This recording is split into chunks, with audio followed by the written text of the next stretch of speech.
तुमच्या सूचनांचे सगळे मान्यवर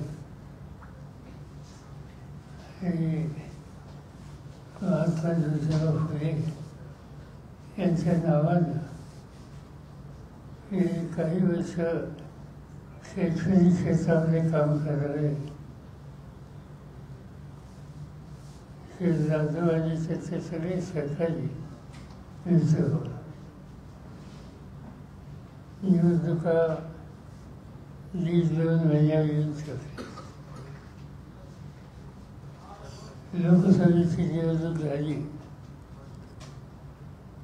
निवडणुकीच्या आधी देशामध्ये एक वेगळं चित्र निर्माण होईल असं एक वातावरण सत्ताधारी पक्षाच्या लोकांच्याकडून होत होतं. देशाच्या प्रधानमंत्र्यांनी 400पेक्षा सुद्धा अधिक जागा मिळतील अशा प्रकारची भूमिका ठिकठिकाणी मांडली होती. पण जनमानस वेगळा होता आणि तो जनमानस वेगळा होता.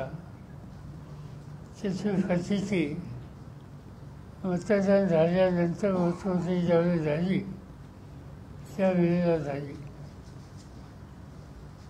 सरकार मोदी साहेबांचं सत्तेवर आले पण स्वतःच्या ताकदीवर आलेले. अन्य 2 संघटनांची मदत त्यांना घ्यावी लागली आणि त्या शक्तीनं बहुमत सिद्ध करण्याचं काम त्यांनी केलं.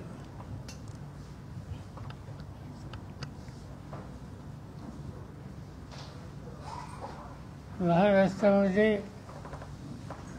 असं चित्र होतं.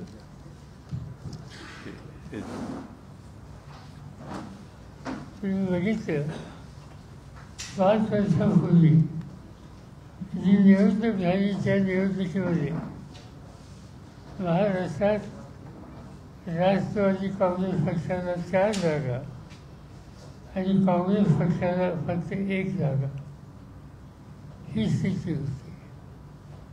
आणि या पार्श्वभूमीवर लोकसभेची निवडणूक झाली. काँग्रेस पक्ष, उद्धव ठाकरेंच्या नेतृत्वाकरता शिवसेना आणि राष्ट्रवादी काँग्रेस पक्ष जयंत पाटलांच्या नेतृत्वाखाली ही निवडणूक आपण लढवली आणि जवळपास 48 पैकी 31 जागा महाराष्ट्राच्या जनतेने विजय केल्या. याचा अर्थ स्वच्छ आहे की महाराष्ट्राच्या जनतेला परिवर्तन हवं होतं आणि ती स्थिती लोकसभेच्या निवडणुकीत त्यांनी खुली केली. आता विधानसभेची निवडणूक आली. ठिकठिकाणी प्रांताध्यक्ष फिरत आहेत, अन्य सरकारी फिरत आहेत, जनमताचा अंदाजही घेत आहेत आणि ठिकठिकाणी हे चित्र दिसतं आहे की लोकांना बदल पाहिजे. एखाद दुसरा गंभीर प्रसंग आला तर लोकांची प्रतिक्रिया किती तीव्र असते याचं उदाहरण काल आपण ठाणे जिल्ह्यामध्ये बदलापूरला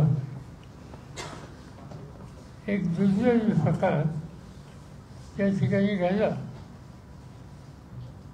आणि त्याची प्रतिक्रिया ही प्रचंड झाली. सकाळी 6 ते संध्याकाळी रात्री 9 वाजेपर्यंत हजारोच्या संख्येनं लोक रस्त्यावर येतात, दळणवळण थांबवतात, रेल्वेचा प्रवास थांबवतात.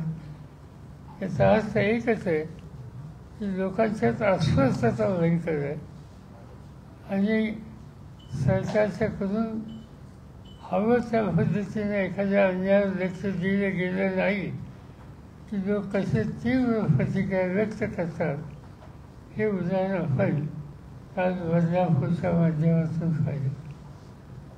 याचा अर्थ एकच आहे की लोकसभेच्या वेळेला लोकांनी एक शांत प्रकारे एक क्रांती केली. शांत बसून संयमानं 31 जागा ह्या ठिकाणची विजय केला आणि त्याचं मुख्य कारण लोकांना बदल हवा आहे. आता राज्याची निवडणूक आहे आणि मूळ लोकांचं जो दिसतंय तर काही झालं तर महाराष्ट्राचं राज्यात परिवर्तन करायचं आणि ते परिवर्तन करत असताना राष्ट्रवादी काँग्रेस पक्ष, उद्धव ठाकरेंच्या नेतृत्वाखालचा शिवसेना पक्ष या सगळ्यांनी एकत्रित जायचा निर्णय घेतल्याच्या नंतर लोक मोठ्या प्रमाणात साथ देतील, शक्ती देतील. आणि आम्ही बघतोय की एक दिवस असा जात नाही कुठल्या ना कुठल्या जिल्ह्यातल्या कुठल्या ना कुठल्या तालुक्यातल्या लोकांच्याच काम करणारे जाणकार लोक त्यांचं पक्ष शोधत आहेत आणि राष्ट्रवादीमध्ये सहभागी येण्याची भूमिका घेत आहेत आणि हेतू हा की त्यांना परिवर्तन हवं आहे. आणि त्याच प्रकारचा निकाल आज तुम्ही शिक्षक क्षेत्रात गेले अनेक वर्ष काम करणाऱ्या सहकारी मित्रांनी घेतला. त्याची प्रचिती आज या कार्यक्रमातून आली. सुरत यादव आणि त्याचे सगळे सहकारी तुम्ही गेले अनेक वर्ष शैक्षणिक क्षेत्रात काम करतात. तुम्हा सगळ्यांनी समाजकारण करत असताना विधायक राजकारणाचा विचार मांडला आणि त्याला कुठली करायची असेल तर हवी ती विचारसरणी आणि त्यावरचं आधारित सरकार हे आणण्याच्यासाठी सामूहिक प्रयत्न हे तुम्हाला करावं लागतील. हा दृष्टिकोन तुम्ही स्वीकारला आणि आज जयंतरावच्या नेतृत्वाखाली राष्ट्रवादी काँग्रेसमध्ये सहभागी व्हायचा निर्णय घेतला. तुम्हा सगळ्यांचं या ठिकाणी अंतःकरणापासून स्वागत करतो. माझी विनंती ही आहे की 2 महिने हातात आहेत त्या 2 महिन्याचा पुरेपूर उपयोग परिवर्तनाच्यासाठी केला पाहिजे. जिथं तुम्ही काम करता तिथं तुमचे जे अन्य सहकारी असतील त्यांना तुमच्याबरोबर घेतलं पाहिजे आणि शेवटी शेवटच्या माणसापर्यंत जाऊन परिवर्तनाची आवश्यकता ही त्यांना पटवून दिली पाहिजे आणि एक नवीन चित्र, एक नवा महाराष्ट्र उभं करण्याचं उभारण्याचं काम आपण सगळ्या मिळून करू. आणि त्यासाठी तुम्हा सगळ्यांचं राष्ट्रवादी काँग्रेस पक्षामध्ये आपल्या सगळ्यांच्या अंतःकरणापासून आम्ही स्वागत करतो आणि हा विश्वास व्यक्त करतो की या संघर्षाच्या परिवर्तनाच्या लढाईमध्ये तुम्ही अत्यंत मोलाची जबाबदारी खांद्यावर घेऊन कामाला लागाल हा विश्वास बाळगतो आणि माझे 2 शब्द संपवतो. प्रेस कॉन्फरन्स ही नाही आहे. साहेबांचं या ठिकाणी मार्गदर्शन झालेलं असं यानंतर प्रवेश सोहळ्याला सुरुवात करतो. प्रथम महात्मा ज्योतिबा फुले शिक्षण परिषद महाराष्ट्राचे सन्माननीय अध्यक्ष व्यंकटराव जाधव हा सोहळा प्रातिनिधिक स्वरूपात होणार आहे. एक गायक आपले प्रतिनिधी या ठिकाणी येतील. त्यानंतर गजेंद्र कानडे प्रदेश कोषाध्यक्ष, विठ्ठलराव सोळंके, संजय गव्हाणकर, त्यानंतर बलभीम अण्णा बोर्डे, शत्रुघ्न नांदुरे, आदिनाथजी पडोळे, जितेंद्र सिंह गिरासे, माननीय विश्वनाथ कोरडे,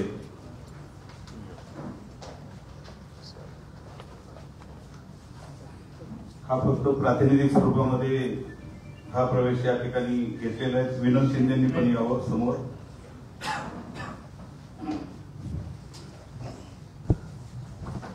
राष्ट्रवादी काँग्रेस पक्षाचा यानंतर जे आता सेवानिवृत्त शिक्षण अधिकारी बाळासाहेब कुंडगे हे पण साहेबांच्या हस्ते प्रवेश घेऊ इच्छित आहेत. कुंडगे साहेब,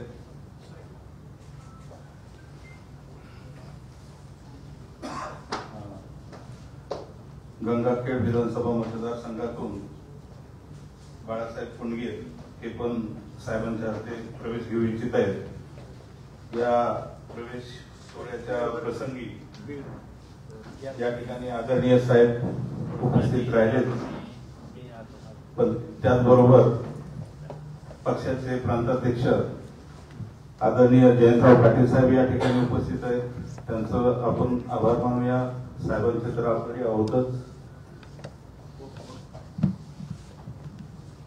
डॉक्टर सुमंत जाधव वसमत विधानसभा यांनी पण प्रवेशासाठी यावं.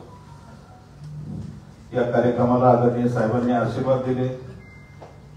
त्यानंतर आदरणीय प्रांताध्यक्ष जयंतराव पाटील उपस्थित राहिले. त्याचप्रमाणे पक्षाचे नेते अनिल देशमुख साहेब हे या ठिकाणी आले.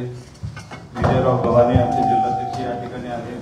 अरुण लाड साहेब आमचे आमदार या ठिकाणी आहेत. चंदाजी बोरकर,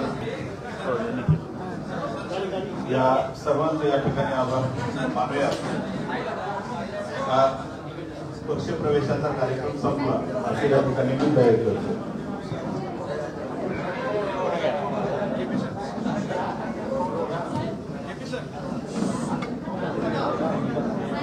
फोटो घेण्यासाठी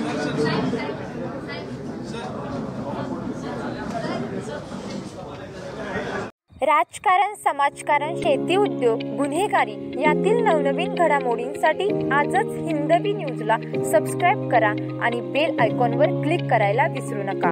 महाराष्ट्रातील एकमेव निपक्षपाती चॅनल म्हणजे हिंदवी न्यूज, सर्वसामान्यांच्या न्याय हक्कासाठी.